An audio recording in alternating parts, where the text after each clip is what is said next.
ఉద్యోగ ఉపాధ్యాయులకు నమస్కారం. పోస్టల్ బ్యాలెట్స్ ఆల్రెడీ చాలామంది ఉపయోగించుకున్నారు. చాలామంది ఇంకా కొంతమంది ఇళ్లల్లో ఉన్నారు. రేపు లాస్ట్ డేటు. అందరూ ప్రతి ఒక్కరు కూడా మీకు రాజ్యాంగం కల్పించిన ఓటు హక్కును ఖచ్చితంగా వినియోగించుకోవాలని AP39 టీవీ ద్వారా అందరికీ నమస్కరించి చెప్తున్నాను. అలాగే ప్రభుత్వ వాగ్దానాలు ఎలా ఉన్నాయి, జగన్మోహన్ రెడ్డి ప్రభుత్వంలో ఏమేమి హామీలు ఇచ్చారు, ఇప్పుడు చంద్రబాబు నాయుడు అధికారం కోసం ఏమేమి హామీలు ఇచ్చారు, అసలు ప్రభుత్వంకి వచ్చే ఆదాయం ఎంత, సంక్షేమానికి పోయే ఖర్చు ఎంత, గతంలో ఇదే చంద్రబాబు నాయుడు ఇదే పవన్ కళ్యాణ్ ఉచితంగా అందరికీ ఇస్తున్నారు, దానివల్ల ఉద్యోగస్తులకు జీతాలు కూడా ఇవ్వలేని పరిస్థితి, శ్రీలంక మాదిరి తయారైపోతుంది, ఉద్యోగస్తులకు జీతాలు కూడా ఇవ్వలేని పరిస్థితి సంక్షేమ పథకాల వల్ల.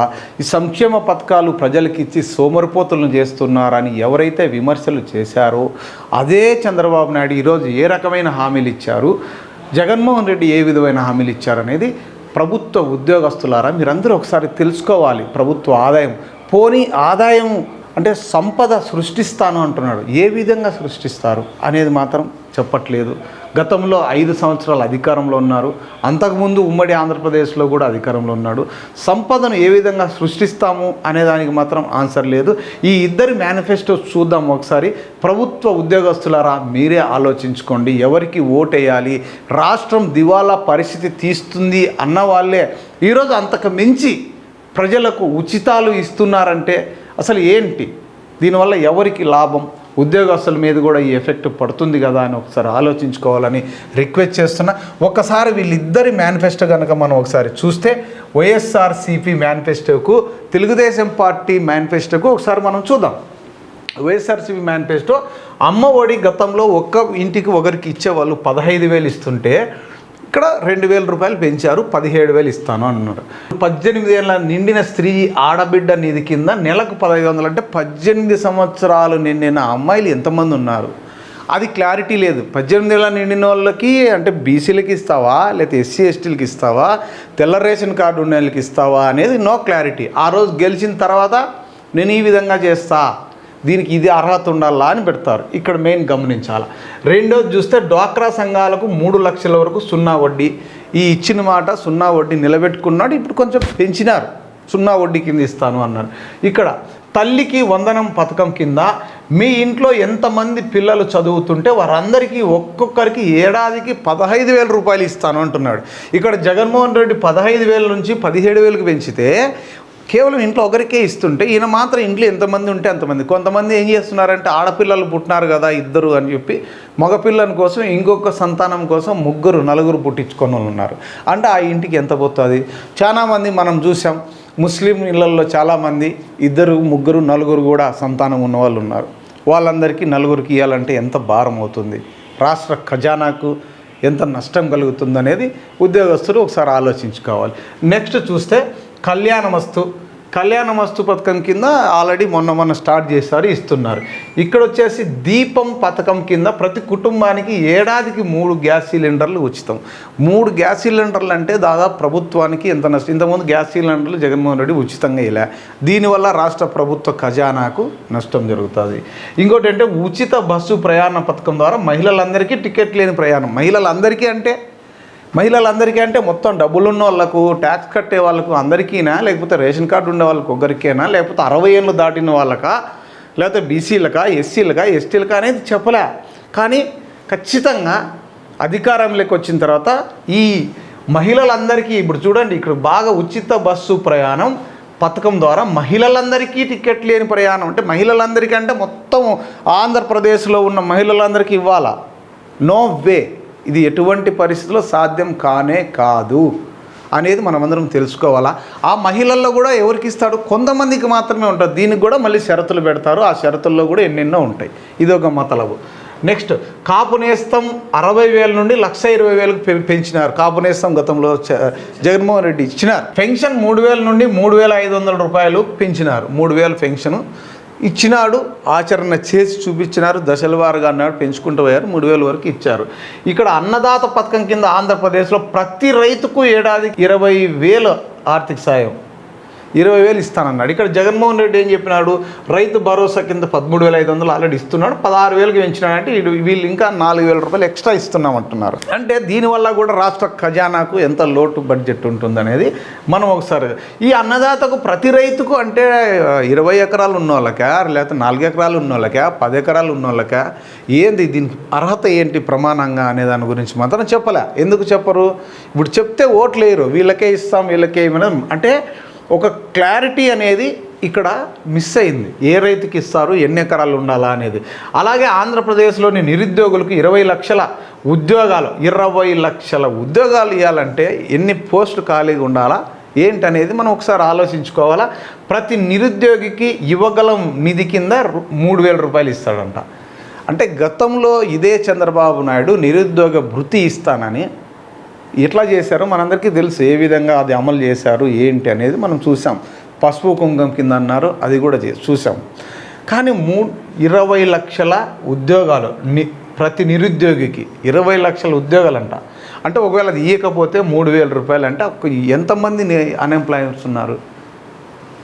ఒక్కసారి వాళ్ళందరికీ ఇవ్వాలంటే మన రాష్ట్ర బడ్జెట్ ఎంత ఉంది, మన ఆదాయం ఎంత ఉందిరా బడ్జెట్, ఇవన్నీ చూసుకొని మళ్ళీ బీసీలకు రక్షణ చట్టం తెచ్చి వారికి అన్ని విధాలా అండగా నిలుస్తాము. రక్షణ చట్టం ఎక్కడి నుంచి తీసుకొస్తాం? దిశ చట్టం మాదిరి. అంటే రాజ్యాంగాన్ని మార్చి ఏమన్నా సపరేట్ బీసీలకు ఏమన్నా న్యాయం చేస్తావా? ఇది ఎలా సాధ్యమవుతుంది, ఏ విధంగా సాధ్యమవుతుంది అనేది చంద్రబాబు నాయుడు గారు క్లారిటీగా చెప్పగలగాలి. ఇది ఈ విధంగా నేను తీసుకొస్తాను, ఈ విధంగా చేయగలుగుతానని. బీసీలకు రక్షణ చట్టం అంటే ఇప్పుడు రక్షణ లేదు అనా? బీసీలకు చట్టాలు లేవనా? రాజ్యాంగంలో హక్కులు లేవనా వాళ్ళకి? ఏ విధంగా తీసుకొస్తారు? ఇది ఏ రకమైన హామీ అనేది మనం చూడాలి. ఇక్కడ చూసుకుంటే ఇంకా కాపు నేస్తం అయిపోయింది. బీసీ నేస్తం 45,000 ఆల్రెడీ బీసీ నేస్తం ఇస్తున్నారు. 45,000 నుండి 1,05,000కు పెంపు. అంటే దీనివల్ల చాలా ఉపయోగం ఉంది. వైఎస్ఆర్ చేయూత 75,000 నుండి 1.5 లక్షకు పెంపు. రైతు భరోసా 13,500 నుండి 16,000కు పెంపు. మత్స్యకార భరోసా, వాహనమిత్ర ఆల్రెడీ ఇస్తున్నారు 50,000 నుండి 1,00,000కు. అంటే వాహనాలకు 50,000 నుండి 1,00,000కి ఇస్తున్నారు. దీంట్లో కూడా షరతులు ఉన్నాయి. లారీ, టిప్పర్ అలాగే సొంత వాహన డ్రైవర్ నడిపే వారందరికీ కూడా బీమాతో పాటు వాళ్ళకు కూడా డబ్బులు ఇస్తాను. సొంత డ్రైవర్లకు ప్రమాద బీమా. చూడు, ఇది చాలా చాలా ఇంపార్టెంట్. డ్రైవర్లకు ప్రమాద బీమా అనేది నిజంగా ఎంతమంది రోడ్డు ప్రమాదాల్లో చనిపోతున్నారంటే వాళ్ళ ఫ్యామిలీలు ఆ లారీ డ్రైవర్లో, టిప్పర్ డ్రైవర్లు చనిపోయినప్పుడు కేవలం ఆ యజమాని వచ్చి 50,000 1,00,000 ఇస్తే వాళ్ళకి ఏ విధంగా సరిపోతుందో అనేది ఆలోచించాలి. వాళ్ళు కోర్టులకు తిరగలేక కనీసం ఈ ప్రమాద బీమా ఉంటే డ్రైవర్లకు సేఫ్టీ. కనీసం ఆయన ఏదైనా యాక్సిడెంట్లో చనిపోతే 10 లక్షల రూపాయలు ప్రభుత్వం నుంచి వస్తుందంటే ఇది చాలా చాలా ఉపయోగం. లా నేస్తం ఆల్రెడీ ఇంప్లిమెంటేషన్లో ఉంది. చేనేత నేస్తం 1,20,000 నుండి 2,40,000కు పెంపు. చాలామంది చేనేతలు పాపం చాలా ఇబ్బందులు పడి ఆత్మహత్యలు చేసుకున్న పరిస్థితి మనం చూస్తూనే ఉన్నాం ఇప్పటికి కూడా. ఇది కూడా చాలా ఉపయోగకరమైంది. యువత ఉపాధికి ప్రతి నియోజకవర్గంలో స్కిల్ హబ్, అంటే స్కిల్ హబ్ ద్వారా మోటార్ రివైడింగ్ కావచ్చు, బైక్ మెకానిక్ కావచ్చు, కార్ మెకానిక్, లేకపోతే ఇంకోటి ఏదో ఒక రకమైన కంప్యూటర్లోనో ఇవన్నీ నేర్పించి వాళ్ళకు ప్రైవేట్ జాబ్స్ కూడా వస్తే చాలు, హ్యాపీగా వాళ్ళ ఫ్యామిలీ బతుకోవచ్చు. దీనివల్ల కూడా మంచి ఉపయోగం ఉంది. విద్యా దీవెన, వసతి దీవెన, దీనివల్ల నాడు నేడు కింద మనం ఆల్రెడీ చూసాం. కానీ ఏదైనా కూడా ఒక్క రోజుతోనో 2 సంవత్సరాలతోనో 3 సంవత్సరాలతోనో అభివృద్ధి కాదు. కనీసం కొన్ని సంవత్సరాలు పడుతుంది. ఇంకొక 5 సంవత్సరాలు కనుక జగన్మోహన్ రెడ్డికి అధికారం ఇస్తే ఈ నాడు నేడు పథకం కింద మిగతా స్కూల్స్ అన్నీ కూడా, బిల్డింగ్స్ అన్నీ కూడా రెడీ అయిపోతాయి. అప్పుడు అభివృద్ధి అంటే ఏంటో తెలుస్తుంది. ఈ ఉన్న 5 సంవత్సరాలు 3 సంవత్సరాలు మాత్రమే పరిపాలన జరిగింది. 2 సంవత్సరాలు కరోనాకు పోయింది. అది అందరికీ మనకు తెలుసు. ఆ కరోనా సమయంలో కూడా ప్రజలకు ఎంత అందుబాటులో ఉన్నారు. మెడిసిన్స్ కావచ్చు, ఆక్సిజన్ ప్లాంట్స్ కావచ్చు, ఎక్కడ భారతదేశంలో ఏ రాష్ట్రంలో కూడా జరగనంతగా కరోనా సమయంలో మన ఆంధ్రప్రదేశ్లో నిజంగా ఎక్సలెంట్ అంటే ఎక్సలెంట్ అని చెప్పచ్చు. ఎందుకు? ఈ వాలంటీర్ వ్యవస్థ, ఈ సచివాలయ వ్యవస్థ ఉండడం వల్ల, ఈ కోఆర్డినేషన్ చేసుకోవడం వల్ల ప్రతి డిపార్ట్మెంట్ కూడా ఇన్వాల్వ్ అయ్యి చాలా సక్సెస్ అయ్యారని చెప్పవచ్చు. దీంట్లో మాత్రం కరోనా సమయంలో విద్యలో సంస్కరణలు అనేది ఆల్రెడీ మనం చూసాం. చిన్నపిల్లల దగ్గర టోపెల్ పెట్టారు, బైజూస్ కంటెంట్ పెట్టారు, ఇంగ్లీష్ మీడియం తీసుకొచ్చారు. పేద పిల్లలు మనలాంటి పేదలు చదివించడానికి ప్రైవేట్ స్కూల్స్లో డబ్బులు పెట్టడానికి మన దగ్గర లేవు. దాంట్లో ఎన్నో సంస్కరణలు తీసుకొచ్చినారు. ఇంటరాక్టివ్ ఫ్లాట్ ప్యానల్, అదే ఇలాంటివి నేను ఇక్కడ చూపిస్తున్నానే, ఇలాంటి డిజిటల్ ఫ్లాట్ ప్యానల్ స్కూల్లో ప్రతి స్కూల్కి ఇస్తున్నారు. ఇది దాదాపు 20 నుంచి 1.5 లక్ష 2 లక్షల వరకు ఉంటుంది. అంటే ఒక ప్రైవేట్ స్కూల్లో కూడా ఎక్విప్మెంట్స్ లేని చోట గవర్నమెంట్ స్కూల్లో తీసుకొస్తున్నాడు. అంటే ఇది కదా కావాల్సింది, ఇది కదా అభివృద్ధి అంటే. విద్యలో సంస్కరణలు తెస్తాను. అట్లాగే 3590 అధ్యాపకుల నియామకాలు అన్నాడు. ఖచ్చితంగా ఒక ఫిగర్ తీసుకొచ్చినాడు. 3590 మాత్రమే ఉన్నాయి, అవి మాత్రమే నేను ఫిల్ చేస్తానని ధైర్యంగా సంఖ్యతో సహా తీసుకొచ్చినాడు. ఆరోగ్యశ్రీ ఆల్రెడీ 25 లక్షలకు పెంచారు. దాంట్లో ఎక్కువ శాతం రోగాలకు పోయాను. ఆరోగ్యశ్రీ గురించి లెక్కేస్తే చాలామంది ప్రతి ఒక్కరు ఇన్సూరెన్స్ చేసుకోలేము. హెల్త్ ఇన్సూరెన్స్ వల్ల ఎన్నో ఉపయోగాలు ఉన్నాయి. కానీ నాలాంటి సాటి మనలాంటి వాళ్ళు హెల్త్ ఇన్సూరెన్సే కూడా ఏమో మనకు తెలియని పరిస్థితి. ఆ హెల్త్ ఇన్సూరెన్స్ ఉన్నా లేకపోయినా మన దగ్గర ఒక ఆరోగ్యశ్రీ కార్డు ఉంటే హాస్పిటల్ లేకపోతే 25 లక్షల రూపాయల వరకు గుండెతో ధైర్యంగా ఇట్లా రేషన్ కార్డు తీసుకున్నట్టు వారేస్తే గుండె ఆపరేషన్ కావచ్చు, కిడ్నీలు కావచ్చు, కళ్ళు కావచ్చు, ఇంకోటి కావచ్చు. 25 లక్షలు అంటే మనం ఎప్పుడు సంపాదిస్తాం. మన దగ్గర ఆస్తులు అమ్ముకున్నా కూడా అంత డబ్బులు లేని పరిస్థితి. ఒకవేళ ఎమర్జెన్సీగా జరిగినా కూడా ఆస్తి 10,000 చేసేది 5,000కు 2,000కి ఇస్తావా అంటారు. ఇటువంటి పరిస్థితుల్లో పేదలు నలిగిపోతున్నారు. ఈ విద్య వైద్యం వల్లనే సగం అప్పులు చేసుకొని జీవితాలు నాశనం అయిపోతున్న ఆ రెండు కూడా ఖచ్చితంగా జగన్మోహన్ రెడ్డి పట్టుకున్నాడు. అది మంచి పథకం అని చెప్పచ్చు. ఇంకా స్పెషలిస్ట్ డాక్టర్స్ నియామకాలు ఆల్రెడీ చూసాం మనం. పల్లెల్లో జగనన్న విలేజ్ క్లినిక్లు పెట్టాడు ప్రతి ఊర్లోనూ. అక్కడ మంచి ఎంబీబీఎస్ లేకపోతే ఎండి డాక్టర్ని స్పెషలైజేషన్ చదివిన డాక్టర్స్ని పెట్టారు. వాళ్ళకి ఉచితంగా మందులతో పాటు అక్కడ ల్యాబ్ టెస్టులు కూడా ఉన్నాయి. అసలు నేనైతే ఆశ్చర్యపోతున్నా. మన అనంతపురంలోని ఒక ఎర్నాల్ కొట్టాల్లో దాదాపు 1.5 ఎంతో నాకు ఐడియా లేదు, కానీ ఆ బిల్డింగు ఎంత అద్భుతంగా ఒక ప్రైవేటు హాస్పిటల్ కంటే కూడా నీట్నెస్ కావచ్చు, అక్కడ బాత్రూమ్స్, డాక్టర్ ఛాంబరు, ల్యాబు ఇవన్నీ కూడా దగ్గర. ఆ స్లమ్ ఏరియా ఉన్న వాళ్ళందరికీ టాబ్లెట్స్, సూపర్ మెడికల్ స్టోర్ కూడా మళ్ళీ సపరేట్ పెట్టినారు ప్రైవేట్ హాస్పిటల్లో మాదిరి. ఇది కదా అభివృద్ధి అంటే. మనిషికి కావాల్సింది ఏంటి? విద్య, వైద్యం, ఆరోగ్యం. ఇవన్నీ కూడా జగన్మోహన్ రెడ్డి పట్టగలిగినాడు. తర్వాత దేవాలయం నిర్వహించడం కోసం ప్రత్యేక నిధి. దేవాలయాలు కూడా చాలామంది క్రిస్టియన్స్ అవి ఇవి అని అంటుంటారు, కానీ దేవాలయాల నిర్వహణకు ఒక నిధి తీసుకొచ్చి దీప నైవేద్యం కోసం కూడా స్పెషల్గా ఒక గ్రాంట్ క్రియేట్ చేయగలుగుతున్నాడు జగన్మోహన్ రెడ్డి. అలాగే జగనన్న తోడు చిరు వ్యాపారులకు 10,000 రూపాయల నుండి 15,000 రూపాయలకి ఇస్తున్నారు. అంటే ఆచరణ సాధ్యం అవుతుందా లేదా అనేది ఆలోచించి, ఆ బడ్జెట్ ఎంత ఉంది దాన్ని ఆలోచించి 10,000 ఇచ్చే వాళ్ళకు ఇంకొక 5,000 పెంచగలిగినాడు. 15,000 ఇస్తాను, ఇదిగో నేను ఇస్తాను, ఇది మాట తప్పనని. అంటే ఇందులో జగన్మోహన్ రెడ్డి ఆల్రెడీ చేసి చూపించినాడు. ఈ చేసిన పథకాలనే ఇంకొంచెం ఇంప్లిమెంట్ చేసి 60,000 ఇచ్చే కాపు నేస్తం 1,20,000కి పెంచారు. ఈబీసీ నేస్తం 45,000 నుండి 105,000కి పెంచారు. వైఎస్ఆర్ చేయూత 75,000 నుండి 150,000 పెరిగారు.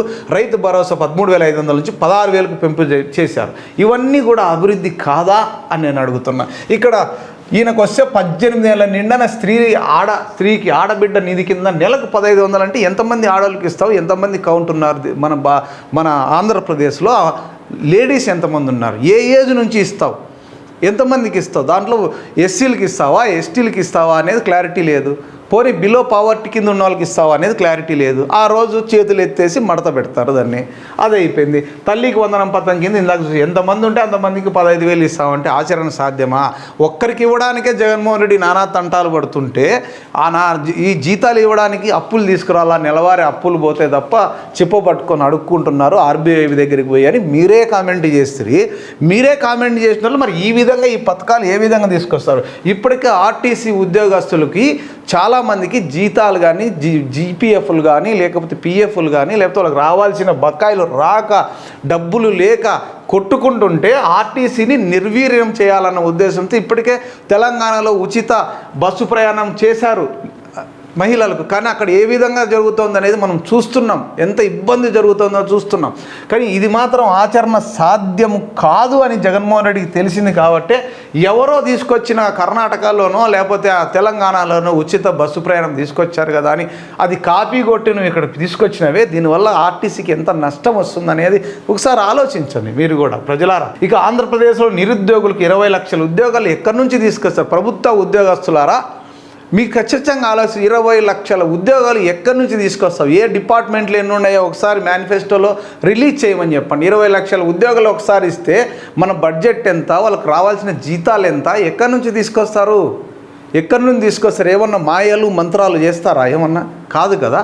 ఇవన్నీ అయ్యే పని కాదు. బీసీలకు రక్షణ చట్టం, ఏమి రక్షణ చట్టం తీసుకొస్తావు అంటే వాళ్ళ మీద ఏమన్నా దాడులు జరుగుతున్నాయి? ఆల్రెడీ చట్టాలు ఉన్నాయి. ఉన్న చట్టాలన్నీ పర్ఫెక్ట్గా ఇంప్లిమెంట్ చేస్తే అంతకంటే ఆనందం ఇంకొకటి ఉండదని బీసీలే అంటున్నారు. మీ ఇంటింటికి మంచినీరు పథకం కింద ప్రతి ఇంటికి కుళాయి కనెక్షన్ ఆల్రెడీ ఆల్మోస్ట్ కుళాయిలు ఉన్నాయి. పల్లెల్లో ఇంకా కొన్ని కావాలా, దానికి ఆల్రెడీ పైప్ లైన్ జరుగుతోంది. ఏదైనా కూడా రాత్రి అభివృద్ధి కాదు కదా, సమయం పడుతూ ఉంటుంది. ఇంకా 10 సంవత్సరాలైనా పూర్తిగా ఆంధ్రప్రదేశ్లో ప్రతి ఇంటికి న్యాయం జరుగుతుందని నేను అనుకోవట్లే. అయితే 1 సంవత్సరానికి 2 సంవత్సరాలకి ప్రతి సంవత్సరానికి ఇంప్లిమెంట్ జరుగుతూ ఉంటుంది. జనాభా పెరుగుదల అలాగే ఉంది. దానికి సంబంధించిన ఇన్ఫ్రాస్ట్రక్చర్స్ కావాలి, రోడ్లు వేయాలి. ఇవన్నీ వేయాలంటే ఒక రోజుతో సాధ్యమయ్యే పరిస్థితి కాదు. ఇక జగన్మోహన్ రెడ్డి విషయానికి, చంద్రబాబు నాయుడు విషయానికి వస్తే నేను రెండే చెప్పదలుచుకున్నా. అమరావతి రాజధాని లేని ఆంధ్రప్రదేశ్ అంటున్నారు. ఎస్, రాజధాని లేని అమరావతి అనుకుందాం. అమరావతిలో రాజధాని ఉన్నా లేకపోయినా ఇక్కడ జగన్మోహన్ రెడ్డి చేసే ఏ పథకమైనా ఆగిందా? పేదవాళ్లకు డబ్బులు అందలేదా? డైరెక్ట్ బెనిఫిషరీ వస్తుంది కదా. పోనీ ఈ పేదవాళ్ళందరికీ అమరావతితో అవసరమా? ఈ అమరావతి లేని వల్ల ఈ పేదవాళ్ళకి ఏమైనా నష్టం జరిగిందా? ప్రతి ఊర్లో సచివాలయ వ్యవస్థ ఉంది, వాలంటీర్లు ఉన్నారు, విలేజ్ క్లినిక్లు ఉన్నాయి, రైతు భరోసా కేంద్రాలు ఉన్నాయి. ఇంతకుముందు రావాలంటే ఏ మండల కేంద్రానికి వచ్చి గంటలు కాదు కదా రోజులు తరబడి అధికారుల దగ్గరికి తిరుగుతున్న రైతులు, పేదలు ఈరోజు అదే ఊళ్ళో కాలర్ అయ్యేసుకొని వాలంటీర్ ఇంటికి వచ్చి వాలంటీర్ ద్వారా పనులు చేయించుకునే పరిస్థితికి వచ్చారు. మరి ఇదే వాలంటీర్లను ఎందుకు మేము తీసేస్తామని ఎందుకు ధైర్యంగా చెప్పలేకపోతున్నారంటే జగన్మోహన్ రెడ్డి చేసిన పథకాలు 100% ప్రజల గుండెల్లోకి చొచ్చుకుపోయినాయి అనేది 100% నిజం. ఇది కరెక్ట్ కానప్పుడు ఈ పథకాలకు తీసేస్తాం, ఇదే ఆంధ్రప్రదేశ్ శ్రీలంక అయిపోతుందని కామెంట్ చేసిన మీరు మళ్ళీ అంతకు మించిన పథకాలు మీరు ఎలా ఇస్తున్నారు? ఎక్కడి నుంచి డబ్బులు తీసుకొస్తారు? మీరు అప్పులు చేయమని చెప్పి ఒక ప్రామిసర్ నోట్, ఒక బాండ్ రాపించండి. 100 రూపీస్ ప్రామిసర్ నోట్ మీద మేము ప్రామిస్ చేస్తున్నాము, జగన్మోహన్ రెడ్డి మాదిరి మేము అప్పులు చేయము, సంపద క్రియేట్ చేస్తాము అని ఒక ప్రామిసర్ నోట్ మీద ఒక 100 రూపీస్ మీద పెట్టి బాండ్ పేపర్ మీద రాసి ఇద్దాం. చంద్రబాబు నాయుడు, పవన్ కళ్యాణ్ గారు మీ ఇద్దరికి సూటిగా అడుగుతున్నా, మీ మేనిఫెస్టో అమలు చేయలేమని తెలిసి భారతీయ జనతా పార్టీ ముందుకు రాలేదనేది ఆల్రెడీ ప్రజలందరికీ తెలిసిపోయింది. ఉద్యోగస్తులారా, మీ ఓటు గనక ఇప్పుడు పొరపాటున మాకేదో జరగలేదు కదా, ఈ జగన్మోహన్ రెడ్డి ప్రభుత్వంలో మాకు రావాల్సిన బకాయిలు కావచ్చు, పిఆర్సీ కావచ్చు, ఇవన్నీ ఆయన చెయ్యలేదని ఒక్కరోజు బాధపడి ఆ బాధతో గనక మీ ఓటు గనక వేస్తే, మీ ఓటును కనుక అమ్ముకోగలిగితే మళ్ళీ రాష్ట్ర పరిస్థితి ఏ విధంగా దివాలా తీస్తుందనేది మీరు ఒకసారి ఆలోచించుకోవాలి. ఈ మేనిఫెస్టోనే ఉదాహరణ. ఏమొద్దు, మీరు అందరూ చదువుకున్న వాళ్ళే కదా, ఎంత అవుతుంది, ఎంత ఖర్చు అవుతుంది? జగన్మోహన్ రెడ్డి పథకాలకు already Jaganmohan Reddy power point presentation ఇచ్చారు. మన రాష్ట్ర ఆదాయం ఎంత బడ్జెట్ పెడుతున్నాం, ఎంత ఖర్చు అవుతుంది, ఎంత అప్పులు చేస్తున్నాం ఏంటంటే ప్రతి ఒక్కటి పవర్ పాయింట్ ప్రజెంటేషన్ ద్వారా ప్రతి ఒక్కరికి వివరించగలిగినారు.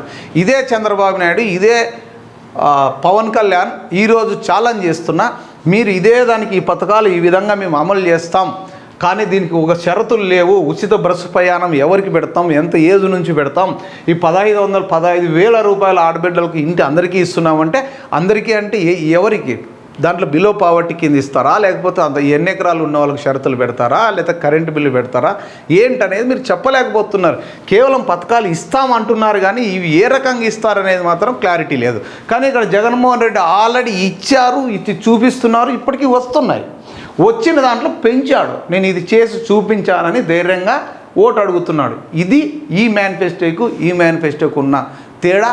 వీళ్ళు కేవలం పేపర్లో చెప్పారు, ఈయన ఆచరణలో చేసి చూపించారు, మళ్ళీ కూడా ఇస్తానంటున్నారు.